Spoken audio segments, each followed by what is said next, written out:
My name's Lee Miller. Um, got started in the trade in high school. Wasn't necessarily my first pick. Wanted to be a fighter pilot when I was a kid.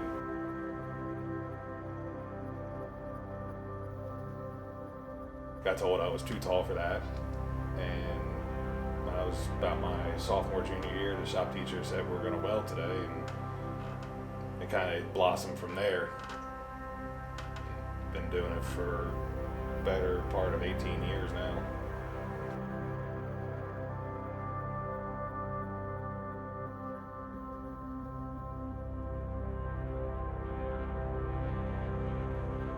I guess you could say the instructor kind of inspired me. Not necessarily like I wanted to be like him, but he's the one that showed it to me. I never thought about welding as a career. It was never, nobody in my family ever welded, so it was never a thing that was ever talked about. So it just, once we did it in shop class, I kind of had a knack for it, and then I just followed through with it.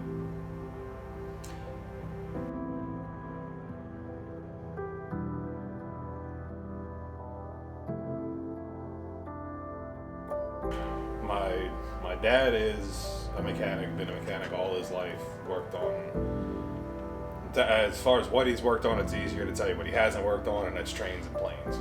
Any other thing he's worked on. My brother is a BMW tech. My mom's a daycare teacher, which that in itself is I would rather get burned all day long welding than do daycare. And my grandfather was an electrician in the Navy, and he was part of the Seabees.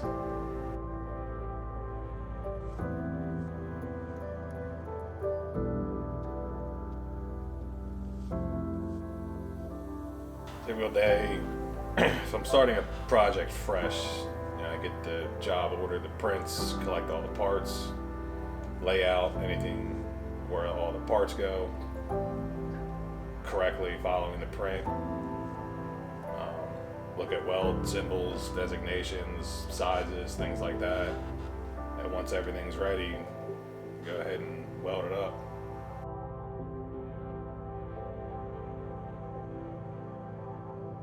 I'm not great at math, never was. I know what math I need to know. Being able to take criticism, because when somebody's teaching you about something or telling you what you can do better, it's not them coming at you personally, it's them trying to help you.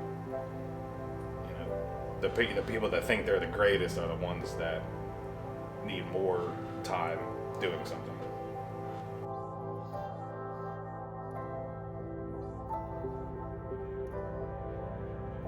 And you have to want it. Nobody's going to do it for you.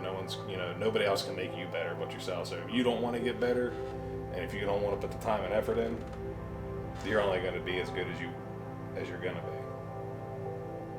Sometimes dealing with engineers, because sometimes things look good on the computer screen, but not necessarily into the real world. And sometimes engineers are hard-headed. Not saying that welders aren't, but trying to convince them that this way would be better can sometimes be a challenge. The rewarding parts, seeing anything that you've done out in the field or wherever it's going in use, knowing that you did that, you were responsible for that part being finished, and just taking that bit of pride in your work. Becoming a digital aspect, it's kind of, which to me kind of sucks because it's erased some of the knowledge. So like laying out things by hand and fit up and things like that, I feel like some of that kind of knowledge is getting lost due to technology. Being able to like bending a cone, and being able to lay it out by hand and bending it in a press brake that doesn't have a computer. With now the ones that have, it's all programmed and the computer tells you what to do and everything. And I just feel like it's like the handwork of it's becoming a lost art.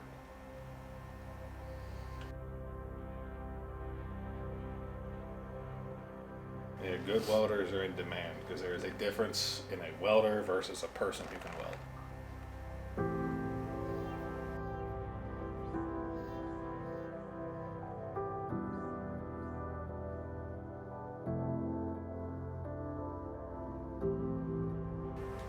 To tie it all together, probably like as far as project, the project that I worked on and the proudest was probably when I did the rocket testing frame for a company called Launcher Space, if I remember that right. There was a company who was redesigning the shape of that flame coming out of a rocket. That's way above my knowledge. But we built the anchor pretty much for them to strap the rocket to it, and it was about a 6 to 7 month long project. It was certified. I had to run 2 different kinds of wire on it: solid wire for anything in the flat position, and dual shield for anything in the out of position. I asked about running dual shield for everything, just to uniform it, but they were dead set on that. I worked on the thing 99% of the project I worked on myself. I don't remember exactly what time I started it and what time I finished it, but it was winter when I started and summer when I stopped. So it was a very long project. Same thing when I told my students is you're only going to be as good as you want to be. If you're not going to put the time and effort into learning and want to do the bare minimum, you'll never get to those levels. You'll never get to where you think you should be if you think it's going to be handed to you. Because you need to spend the time in the helmet. It's going to be frustrating. You're going to get mad. Everybody does. But if you're going to be either your best friend or your own worst enemy when it comes to this, it's all about you. I don't know exactly what is going to come out in the future as far as, not necessarily new process, but like how they modified a process. And I mean, when they had MIG welding, then they had pulse MIG welding, and now they have pulse on pulse MIG welding, for instance. So who knows what's going to, and with laser welding coming out now and getting more advanced, who knows what's going to be in store for the next 10 years. I'm sure if you asked a welder from 20 years ago if they could see what welding was now in terms of machines and things like that, they would have never guessed it. Well, as far as the impact on society, I mean, there's always a need. I mean, how many businesses are putting up new plants, things like that? There's always a demand for, skilled welders are in high demand everywhere. Like, as you said, if you're a good welder, you can almost go into some place and name your price. A higher up community going up in Lewis, and they wanted a lighthouse built. So I didn't build the whole lighthouse. I just built the very top of it. So if anybody is ever down in Lewis, right at 5 Points, the lighthouse right there, the top of it, the whole structure. I didn't do the bottom, but the top of it I did. Everybody wants that corner office in a high-rise building with that view, but nobody ever thinks about how that place is going to get built. They want that office, but they don't think about how that office is going to be built. All the time and effort that's going to have to go into it, from between people at foundries making the metal, then it going to a plant to get processed and fabricated, doing what it has to do, to the iron workers assembling it, to the electricians, to the plumbers, to the drywallers, to the framing, to, nobody thinks about all that. They just want to go to college and get that degree and have that office, but nobody ever thinks about how it's going to be done, how it's going to get built and be built.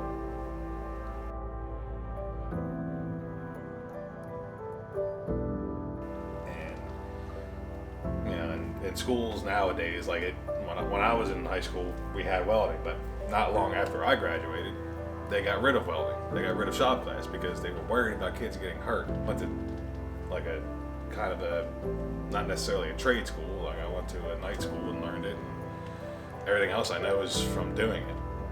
from on-the-job experience. And nobody in schools ever talk about trade school or culinary school or beauty school or whatever. You know, there's many different paths out there. I hated high school. Shop class was my favorite part of the day. You know, it was like I get to do something. I'm not stuck behind the desk. The world wouldn't be what it is without the people in the trades.